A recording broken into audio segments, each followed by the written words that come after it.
əziz müəllimlər, salam əziz yoldaşlar, axşamınız xeyir olsun. Bugün sizlərlə bərabər Artinin təqdim etdiyi problem həll etmə bacarığı haqqında danışmaq istəyirəm. Bugündən etibarən biz çalışdığımız qədər müəllimlərə, yəni özü informal şəkildə hazırlaşan müəllimlərə dəstək olmaq qərarına gəlmişik və bunun üçün kanala abunə olun, videoları paylaşın, dəstək olun və sadə izahlarla biz də sizlərə kiçik videolarla sizlərin qarşınızda olaq. Deməli, problem həll etmə. Ümumiyyətlə, problem həll etmə nədir? Və biz problem həll etməyə harda rast gəlmişik? Belə dərsə başlamamışdan əvvəl bu iki sual haqqında fikirləşək. Mən inanıram ki, dinləyən müəllimlər artıq bu suala cavab tapıb və biz problem həll etmə bacarığını yaradıcı təfəkkürdə öyrənmişik, yaradıcı təfəkkürdə geniş yer vermişik, yaradıcı olan bir mühitdə problem həll olar demişik, özünü rahat, relaks mühitdə şagirdlərin problemi həll olar demişik. Yaradıcı təfəkkürdə qeyd etmişdik ki, İlk növbədə problem müəyyənləşdirmək, daha sonra plan qurmaq, planı həyata keçirmək və nəticələri yoxlamaq. Ümumiyyətlə, planlardan əvvəl insanın məqsədi olmalıdır mütləq şəkildə. Məqsəd varsa, plan olar. Mən belə bir məsələ haqqında demək istəyirəm ki, biz mütləq ki, negativ problem haqqında danışmalı deyilik. Bəzən problemlər ola bilir ki, müsbət problemlər də ola bilir. Məsələn, bizim qarşımızda qoyulan tələblərdən biri sertifikasiya imtahanı bizim üçün bugün problem şəklindədir. Bəli, biz buna müsbət yanaşmalıyıq, plan tərtib etməliyik, planı həyata keçirməliyik və ən sonda ki, inşallah nəticələrimizi yoxlamalıyıq. Təbii ki, məqsəd, ilk növbədə məqsəd mütləq lazımdır. Qeyd etdiyimiz kimi problem nədir? Problem elə bir situasiyadır ki, onun düzəldilməsi, yaxşılaşdırılması və ya dəyişdirilməsi tələb olunur. Problemi həll etmək üçün düşünmək, həll yolu tapmaq lazımdır. Burada da bəzi məqamlar var. Gəlin baxaq. Sənə yazmağa qələm lazımdır. Hazırda yanında qələm yoxdur. Sənədin üzərindən su dağılıb. Nə etməlisən? Sinif yoldaşına material göndərməlisən, internet kəsilib. Deməli, 3 problemim var. Qarşımızda bu 3 problem var. Və ilk növbədə bizim problemimiz bizə aydın olmalıdır. Problem bizə nə deyir, nə demək istəyir? Biz hansı addımları düzgün, aydın, dəqiq, qəti atmalıyıq ki, bu problemləri aradan qaldıraq, yaxşılaşdıraq, düzəldək, dəyişək. Yəni, problem həll etmə bacarığı, problemi düzəltmək, problemdən yayınmaq yox. Yenə də deyirəm, problemdən yayınmaq tamam başqa bir şeydir. O problemi aradan qaldırmaq, düzəltmək, həll yolu tapmaq, dəyişmək, bunlar isə tamam başqadır. Problemdən yayınmaq olmaz. Deməli, gəlin baxaq. Problem həll etmə bacarığı şagirdlərdə tənqidi düşünmək, çətinlikləri aşmaq, müstəqil düşünmək, müstəqil qərar vermə bacarığı formalaşdırır. Ümumiyyətlə, yenə də deyirəm, problem varsa, ilk növbədə bizim problemə sadə yolla həll yanaşırıqsa, bu məntiqi təfəkkürdür. Problemə sistemli, səmərəli yanaşırıqsa, bu tənqidi təfəkkürdür. Problemə yeni həll yolları, alternativlərlə yanaşırıqsa, bu bizdə yaradıcı təfəkkürdür. İstənilən bir problem həll etmə bacarığı bizdə tənqidi təfəkkürü formalaşdırmış olur. Düşünmək, belə deyək də, bir problemim var, problemə çıxış yolu tapıram, onu düzəldirəm, onu daha da yaxşılaşdırıramsa, təbii ki, məndə sistemli düşünmə bacarığı da işə düşmüş olur. Sistemli düşünmək nə idi? Mən problemə ciddi yanaşıram və onu daha da yaxşılaşdırıram. Məsələn, bu il bizimlə hazırlaşan müəllimlər var, hansı ki, keçən il hazırlaşıb, uğur qazana bilməyib və müəllimin öz dedikləri bu şəkildədir ki, mən artıq nəyi nə qədər etməliyəm artıq daha yaxşı bilirəm və özünə artıq bir sistem təyin edib daha da yaxşılaşdırmaq üçün problemi var, problemi daha da yaxşılaşdırmaq üçün bizə müraciət edib. Deməli, problem həll etmə bacarığı şagirdlərimizdə, hələ biz müəllimlərdə də çətinlikləri aşmaq, müstəqil düşünmə, plus da qərar qəbul etmə bacarığını formalaşdırmış olur. Problem həll etmə bizdə səriştələrdə də var.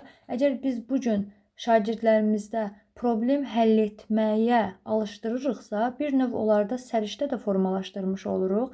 Həm ora daxildir qərar qəbul etmə, özləri müstəqil şəkildə araşdırma, problem həll etmə və s. Problem situasiya qeyd olunub burada.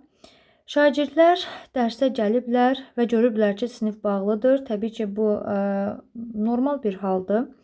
Müəllim hələ gəlməyib. Heç kəs də Haçar yoxdur. Heç kəs də Haçarın yerini bilmir. Nə etməli? Birinci addımda problemin müəyyənləşdirilməsidir.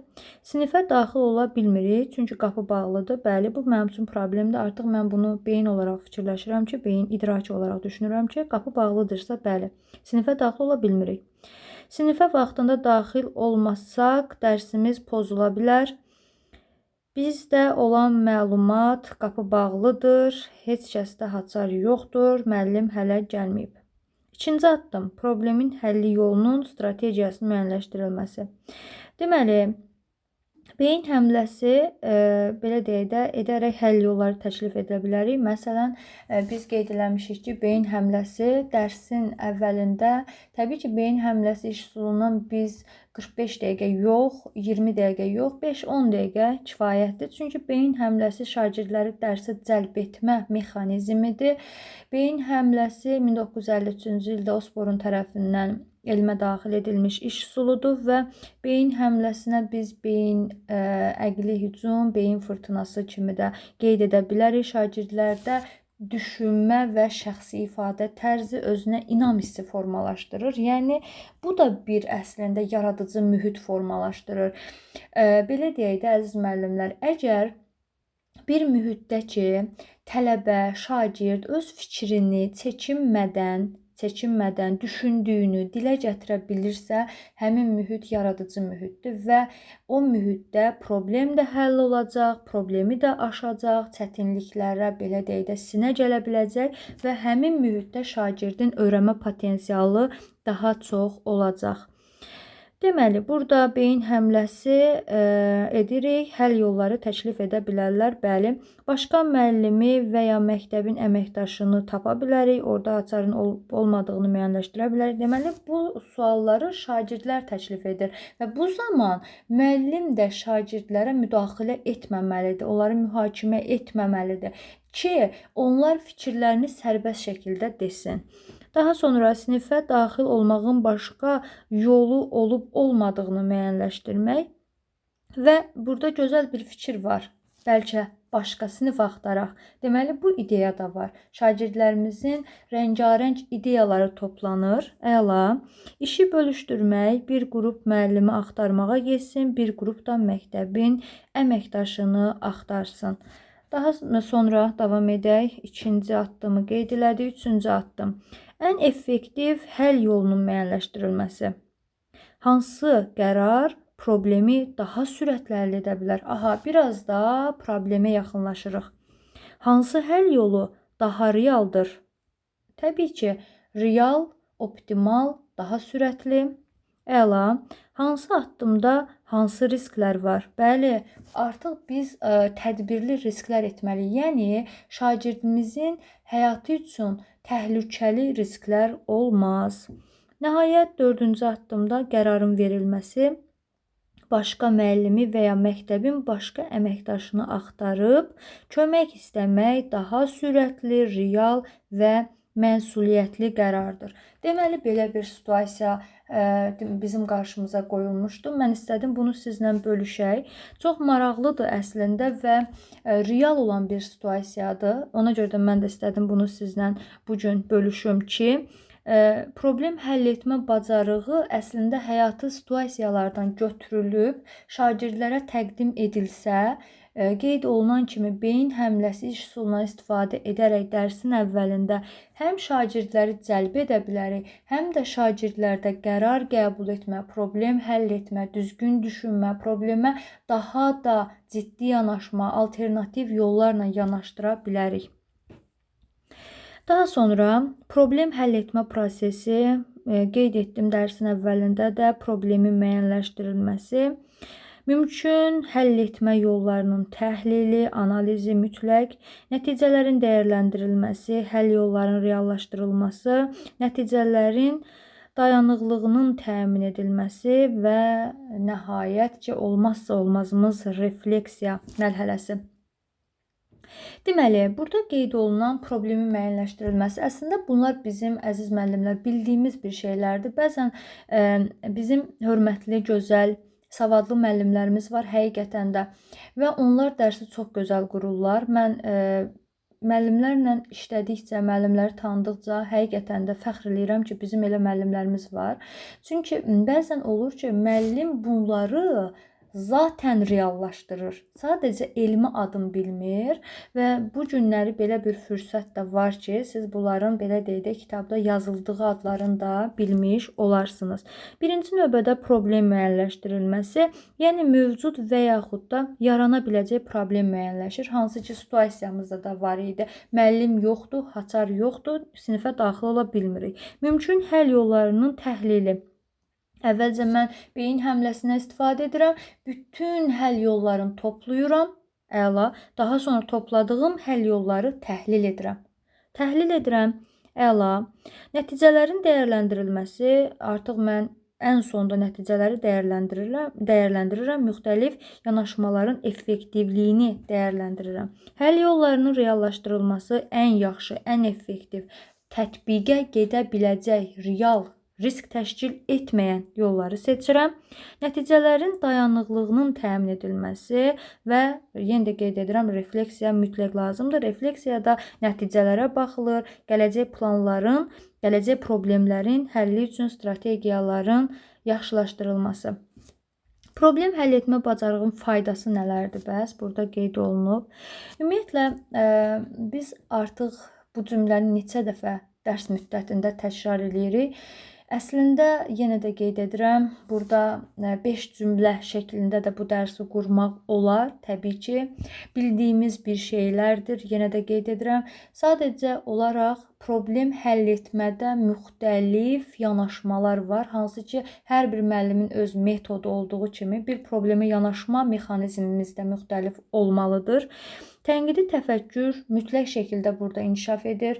Şagirdlərdə problemin həllinə çağırmaq şagirdlərimizi, onlarda tənqidi təfəkkür, dəyərləndirmə, refleksiya bacarığı, dözümlülüyü artırır, qərar qəbul etmə, yaradıcı inkişaf, özünü həmin mühitdə belə deyək də, icmalın bir növüyəm, mən sözümü deyə bilirəm, şəxsi ifadə tərzi, özümə inam hissi, əməkdaşlıq, emosional intellekt, ünsiyyətin vacibliyi, sosial-emosional öyrənmə mühiti və şagirdlər bir sözlə aktivdir. Pasiv həyatdan belə deyək də arınıblar, artıq aktiv şəkildə öz fikirlərini sərbəst şəkildə ifadə edirlər. Təbii ki, burada artıq şagirdlərimizdə açıq düşüncə formalaşacaq. Şagirdlərimiz, yenə də qeyd etdiyim kimi, sinifin, icmalın bir növü özünü hesab edəcək.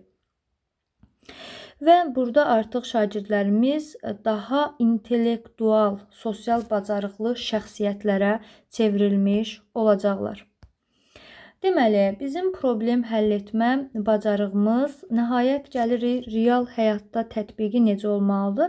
Əgər şagirdlərimizdə sinif ortamında problem həll etmə inkişaf etdiririksə, yüksək akademik nailiyyətlər, karyera qurmağa hazır olmaq və gündəlik problemləri həll etmək bacarığı da reallaşmış olacaq. Ümumiyyətlə, belə bir fikir söyləmək istəyirəm ki, şagirdlərimiz əgər sosial öyrənmə mühitində, əməkdaşlıq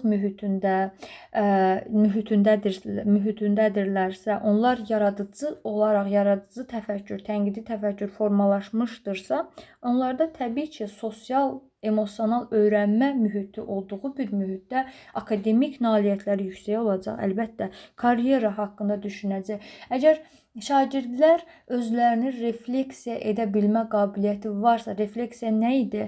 Refleksiya mən nələri bilirəm, güclü, zəif tərəflərim nələrdir? Bunlar da birbaşa metakognitiv bilikdir. Təbii ki, burada da şagird özü haqqında artıq düşünəcək və eyni zamanda onda kompetensiya formalaşacaq, şəxs sosial öyrənməyi öyrənmə kompetensiyası və gündəlik problemi həll etmə bacarığı da mütləq şəkildə inkişaf edəcək. Özünüz də görürsünüz ki, hörmətli müəllimlər, burada biz bir dərs haqqında yox, həm kompetensiya haqqında, həm təfəkkür haqqında, həm taksonomiya haqqında, həm sosial öyrənmə haqqında açıq təfəkkür, açıq düşüncə, qapalı düşüncə, yəni Korol-Dweck'in düşüncə tərzi nəzəriyyəsinə, yəni burada bir inteqrasiya var. Ona görə də çalışmaq lazımdır ki, bunları dərk etmək lazımdır. Problem həll etmə bacarığında fəaliyyətlər haqqında, burada kognitiv, biraz da böyüdək ekranı.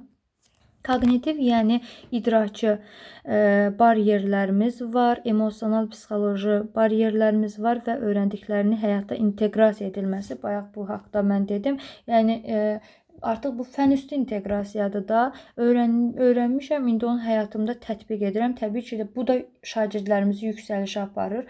Şagirdlərimizə təkcə bilik yox, biz qeyd etmişik, eyni zamanda bacarıq da. Çünki bu gün bizim dövlətin biz müəllimlərin qarşısına qoyduğu ən böyük islahatlardan biri, ən böyük tələblərdən biri şagirdlərimizə bacarıq, fəaliyyət, tətbiq ötürməyimizdir. Kognitiv idrak, yəni burada əzbərləməyə yönəltmə lazım deyil. Yəni belə deyək də, əzbərləməyə yönəltmə tənqidi təfəkkürün inkişafına mane olması.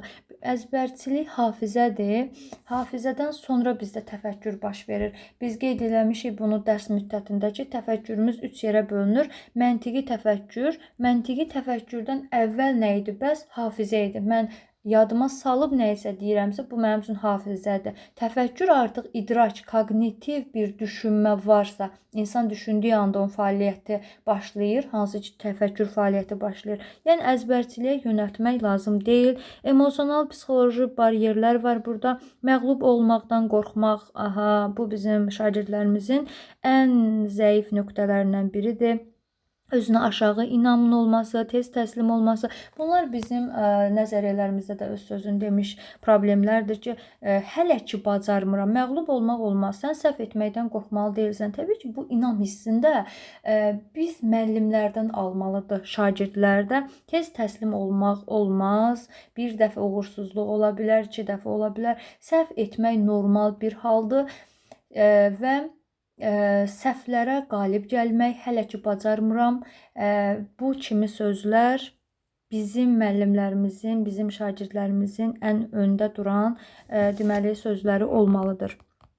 Təbii ki, öyrəndiklərini həyatda inteqrasiya etmək də mütləq şəkildə lazımdır. Daha sonra davam edək. Problem həll etmə, inkişaf etdirən strategiyalarımız hansılardır? Araşdırma əsaslı öyrənmə, daha sonra tədqiqat əsaslı öyrənmə, sorğu əsaslı, problem əsaslı, oyun əsaslı, layihə əsaslı, bircə öyrənməyə əsaslanan təlim, metakognitiv bacarıqların inkişaf etdirilməsi, süni intellekt və rəqəmsal alətlərdən istifadə. Deməli, bizim bugün danışacağımız məsələlər bura qədərdir və problem həll etmə bacarığı, ümumiyyətlə problemə qalib gəlmə bacarığı biz müəllimlərə də aiddir. Yenə də qeyd etdiyim kimi, problemdən qorxmaq olmaz. Problem varsa, çətinlik varsa, təbii ki, onun üstünə getmək lazımdır, öhdəsindən gələ bilərik. Biz hələ ki bunu bacarmırıq, amma mütləq şəkildə beynimizin həmin məsələyə kökləsək, həmin problemə kökləsək, beyin funksiyası bu şəkildə işləyir, hörmətli yoldaşlar. Yəni, belə götürək də, heç kəs akademik anadan olmur da. Yəni, bu zamanla baş verən bir prosesdir. Şagirdlərimizə də heç nə belə deyək, daş üzərinə yazılmayıb ki, biz gedək, bu formada. Xeyr, sən ona hissə çatdırmalısan, sən ona əziyyətlə çatmalısan və bütün problemləri əslində belə deyək, biz həll edə bilərik. Biz birlikdə, təbii ki, müəllimin də fəaliyyəti mütləq lazımdır. Məsələn, bir sual, bir situasiya ola bilər ki, deyir şagird evə verilən tapşırığı yerinə yetirməyib. Bu zaman problemdir də əslində bu da. Bu zaman müəllimin ən doğru addımı nə olar? Müəllim də şagirdlə bərabər özünü o fəaliyyətdə görməlidir. Aha, gəl birlikdə bunu həll edək, bu problemi həll edək deməyi bacarmalıdır. Artıq şagirdə bu cümlə dedikdən sonra şagirddə belə bir anlayış formalaşacaq ki, bir dəqiqə, deməli müəllim də mənlə bu fəaliyyətdədir, əladır da. Yəni şagird üçün bundan önəmli özgüvən ola bilməz. Və belə biz bu izahın da sonuna gəlib çatdıq. Mən ümid edirəm ki, bu sizin üçün faydalı, yararlı olacaq və çalışaq ki, kurikulumu əzbərləməyək, metodika əzbərçilik deyil, bizim həyatımızdır, bizim düşüncələrimizdir, bizim şəxsi həyatımız, iş həyatımız, düşüncələrimiz və dəyərli insan olmağa addım atmağımız üçün bir vasitədir. Gecəniz xeyrə qalsın. Allaha əmanət olun.